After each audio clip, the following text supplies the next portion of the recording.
Que a graça e a paz de nosso Senhor e Salvador Jesus seja contigo. Mais um tema do nosso estudo Ouvindo a Voz de Deus, dessa vez intitulado de Educação Cristã. Educação é o desenvolvimento das faculdades físicas, mentais e espirituais do ser humano, como você pode ver aí nessa imagem ilustrativa. E por esse mesmo caminho vai a redenção. As duas têm como objetivo a restauração do ser humano ao plano originalmente estabelecido por Deus, a semelhança com Ele. Portanto, não se pode isolar a educação da redenção. As Escrituras têm normas que ajudam a orientar a orientar a busca, na realidade, e a aquisição da educação verdadeira, cujos benefícios são eternos. E nada melhor do que buscar a educação realmente no que está escrito na palavra de Deus. O que a palavra de Deus fala sobre isso? Jó 36, verso 22 vai nos dizer que eis que Deus se mostra grande em seu poder. Quem é mestre como ele? Quem pode ensinar melhor do que o próprio Deus? O método de ensino que Deus escolheu originalmente foi o face a face. Quando ali, na figura do Filho, o nosso Deus aparecia ali para Adão e Eva. No capítulo 2, nós temos esse relato, quando Deus formou o homem, e ele conversava livremente. E lá em Gênesis 2, verso 15, que vai falar que ele criou o homem, e o colocou no jardim para o cultivar, para guardar, para trabalhar ali no jardim, e deu ali uma ordem para que eles não comessem da árvore do bem e do mal, mas de todas as demais eles poderiam comer. Então Deus transmitia ali seus ensinos face a face. Não existia a escrita foi criada séculos depois. Por isso que o livro de Gênesis, a palavra de Deus começou a ser escrita de fato por Moisés, porque a escrita ali no tempo de Adão e Eva não existia.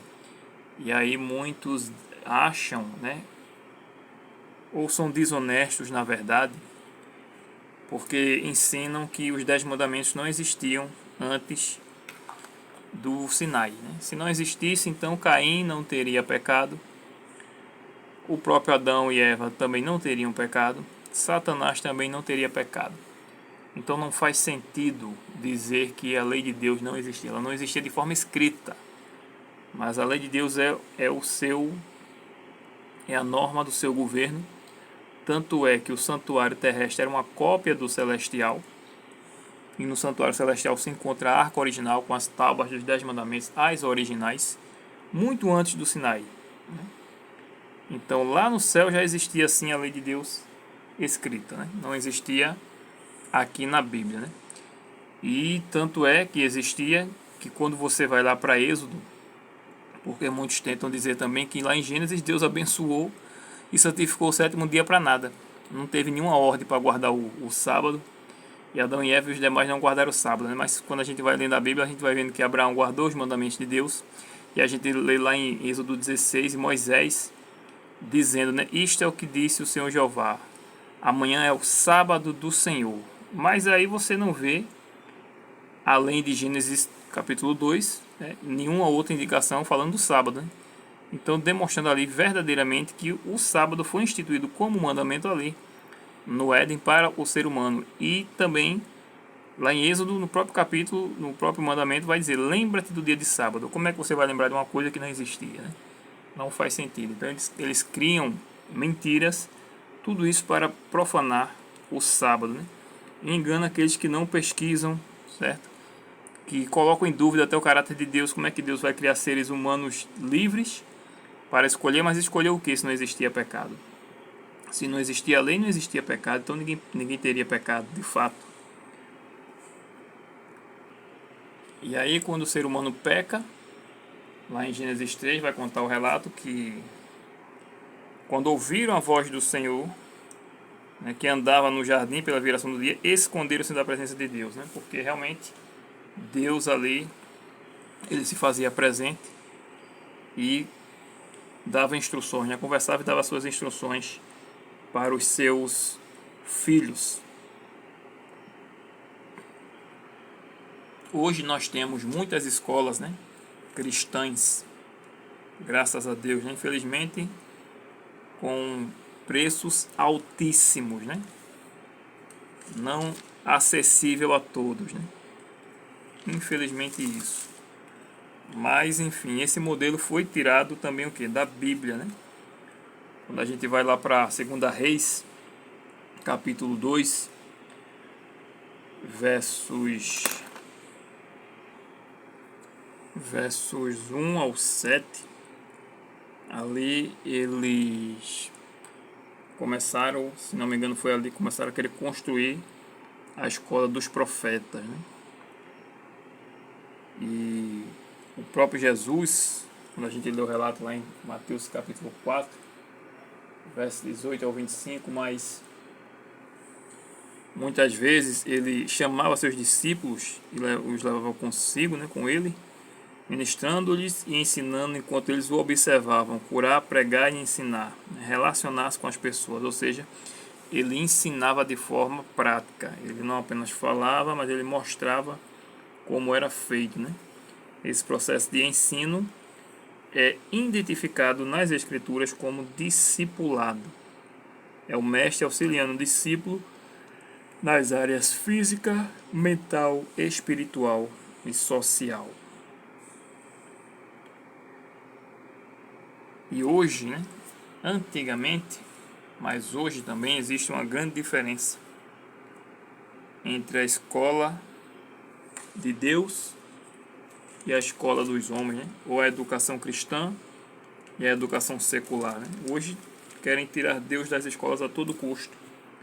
Lá na primeira carta aos Coríntios, por exemplo, capítulo 2, verso 12, vai dizer o seguinte: ora, nós não temos recebido o Espírito do mundo, e sim o Espírito que vem de Deus, para que conhecemos o que por Deus nos foi dado gratuitamente. E no capítulo 3, verso 19 é dito: porque a sabedoria deste mundo é loucura diante de Deus, porquanto está escrito, ele apanha os sábios na própria astúcia deles. Muitas coisas hoje ensinadas erradas, né? Coisas absurdas são ensinadas e se você se levantar contra, é capaz de você ser até preso.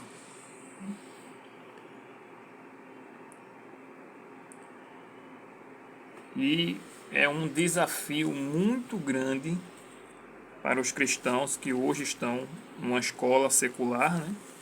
Uma escola que não professa os princípios bíblicos, né?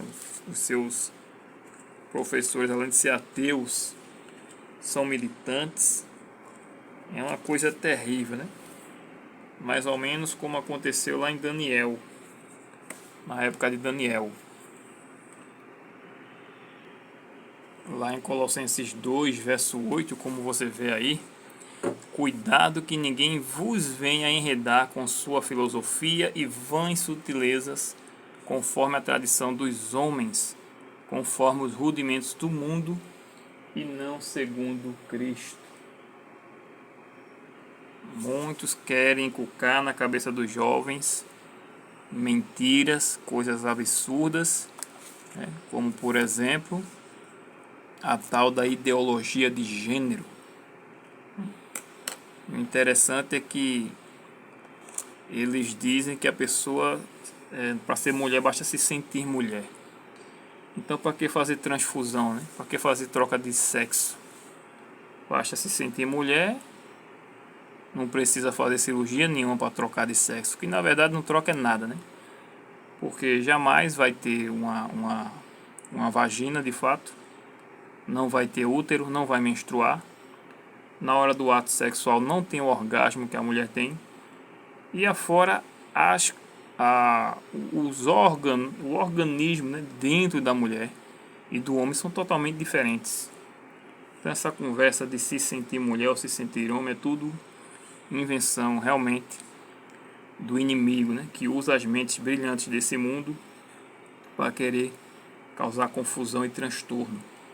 Lá em 1 Timóteo, capítulo 6, verso 20 e 21, está escrito: E tu, ó Timóteo, guarda o que te foi confiado, evitando os falatórios inúteis e profanos e as contradições do saber, como falsamente lhe chamam por alguns, professando se desviaram da fé. A graça seja convosco. Muitos, né, que estão aceitando essas filosofias, eles terminam realmente se afastando da fé. Agora, a verdadeira educação, ela segue isso aqui, ó.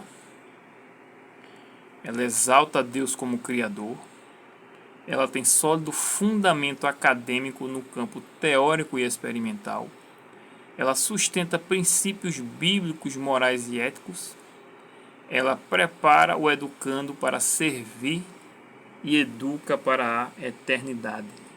O mundo educa para apenas este mundo, achando que você tem que fazer sucesso a todo custo e realizar todos os seus sonhos porque só tem esta vida, né? E não existe Deus, então você faz o que você quiser da sua vida, né? E não é assim. Quando eu era criança, eu achava que quando eu fosse adulto eu ia poder fazer o que eu quisesse. Mas realmente, se cada um fosse querer fazer o que quisesse, ia ser uma catástrofe, né? A humanidade viveria extremamente em guerra. Basta ver o que ocorre aí na política, o que ocorre aí na bandidagem, o que ocorre no mundo, né? Um país invadindo o outro. Mas aquele que é temente a Deus, ele não faz o que ele quer, né? Ele procura fazer a vontade de Deus que está nos céus. E nisso a gente deve educar a criança já desde cedo, né? Desde pequena no caminho que deve andar. Lá em Efésios capítulo 6, verso 4, tem vários textos bíblicos, né? Mas eu vou ler apenas alguns. Vai dizer o seguinte: tem mandamento para o filho, honrar pai e mãe, e também tem mandamento para os pais. Efésios 6, verso 4. E vós pais, não provoquei vossos filhos a ira, mas criai-os na disciplina e na admoestação do Senhor. Disciplina e correção não é sinônimo de punição ou de agressão, né? Bater. Mas disciplina é você realmente educar a criança. A criança está crescendo, ela vai errando, vai falhando, o jovem também do mesmo jeito. E você deve ter um bom temperamento, um caráter cristão para saber diferenciar o que é um erro do que é uma rebeldia e o porquê daquela rebeldia também. Então tem que ser realmente muito atento a isso. E ensinar desde cedo, desde pequenininho, a palavra de Deus, porque se você não ensinar os princípios cristãos, o mundo lá fora vai ensinar o que não presta, e o mundo lá fora, se você não corrigir o seu filho em casa, o mundo lá fora não vai corrigir, vai punir, né? E muitos não conseguem escapar. Deuteronômio 6, versos 5 ao 9, por exemplo, vai dizer: Amarás, pois, o Senhor Jeová teu Deus de todo o teu coração, de toda a tua alma e de toda a tua força. Estas palavras que hoje te ordeno estarão no teu coração. Interessante aqui que o contexto é os 10 mandamentos, né? Em Êxodo 5, ele vai repetir ali os 10 mandamentos. E aí o verso 7 diz: Tu as inculcarás a teus filhos, e delas falarás assentado em tua casa e andando pelo caminho, ao deitar-te e ao levantar-te. Também as atarás como sinal na tua mão e te serão por frontal entre os olhos. E aí segue-se a leitura, ou seja, você deve ensinar a palavra de Deus, o caminho correto, o que é certo e o que é errado à criança desde cedo. Em Isaías 54, com essa questão de ensinar a criança desde cedo, Isaías capítulo 54, o Senhor vai nos dizer algo muito importante. Isaías 54, verso 13, diz o seguinte: todos os teus filhos serão ensinados do Senhor Jeová, e será grande a paz de teus filhos. Se você coloca os filhos no caminho do Senhor, ensina os filhos a ter conhecimento, a ter relacionamento, não apenas uma leitura robótica, um conjunto de regras, mas a realmente ter relacionamento, o que vai ocorrer é isso aqui. Teus filhos serão ensinados do Senhor Jeová, e será grande a paz de teus filhos. Isaías 49, verso 25. Mas assim diz o Senhor Jeová: por certo que os presos se tirarão ao valente, e a presa do tirano fugirá, porque eu contendarei com os que contendem contigo, e salvarei os teus filhos. Se você for fiel, se você ensinar a criança a ter relacionamento com Cristo, eis a promessa: Deus irá salvar nossos filhos. E Provérbios capítulo 22, no verso 6, diz o seguinte: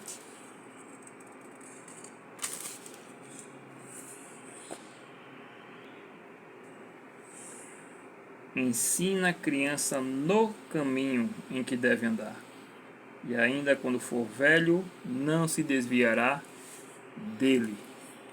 É para ensinar a criança no caminho. Não é o caminho. Ensina a criança o caminho que deve andar, mas no caminho em que deve andar. Qual o caminho que ela deve andar? Ela deve andar no caminho de Cristo. Seguir o exemplo de Cristo na hora de ensinar, como Jesus fazia, né? Tirava o povo do meio da agitação do corre-corre do dia a dia e levava para um lugar calmo e tranquilo para ensinar. Assim devemos fazer também com nossos filhos. Nada de televisão ligada, som ligado, nada ligado. Ensinar num ambiente calmo, tranquilo e num ambiente cordial. Muitas vezes a gente só quer saber dos filhos para dar bronca, né? E não para ter uma conversa. Muitas vezes a pessoa só ensina dando bronca. Isso é muito ruim para o aprendizado dos nossos filhos, seja criança ou seja adolescente. Convivência, né?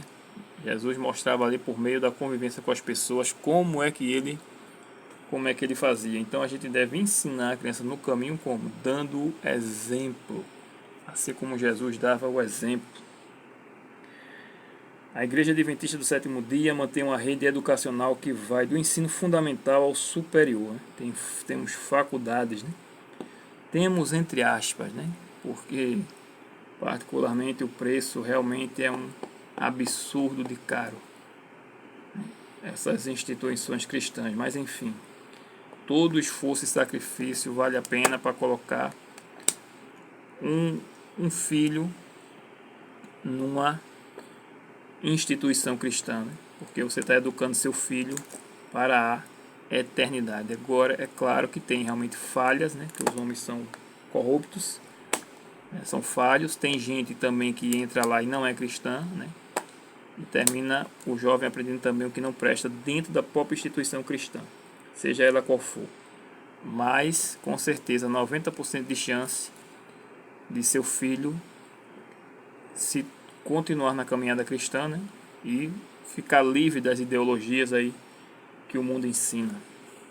Então, a igreja ela busca excelência na formação acadêmica, porém, sobretudo, prima pela formação moral, ética e espiritual dos alunos.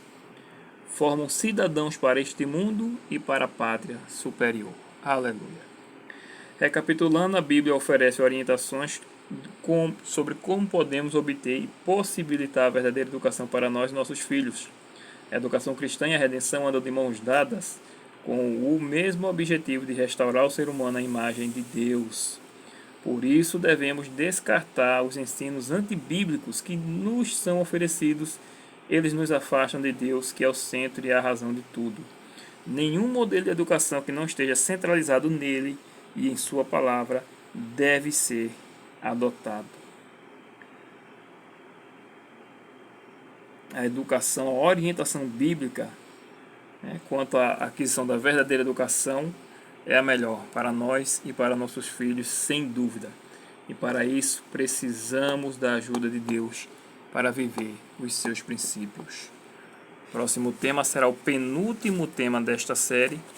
E aí vamos continuar com Salmos, meditando no livro de Salmos, ou então continuar na playlist sobre exatamente as crenças adventistas, né? O Nisto Cremos. Mas o próximo estudo será a vida no Espírito, um assunto muito importante, e todo cristão ele tem que ter esta comunhão com Jesus por meio do Espírito Santo e deve ser cheio do Espírito Santo. Até o próximo vídeo, que Deus seja louvado. Amém.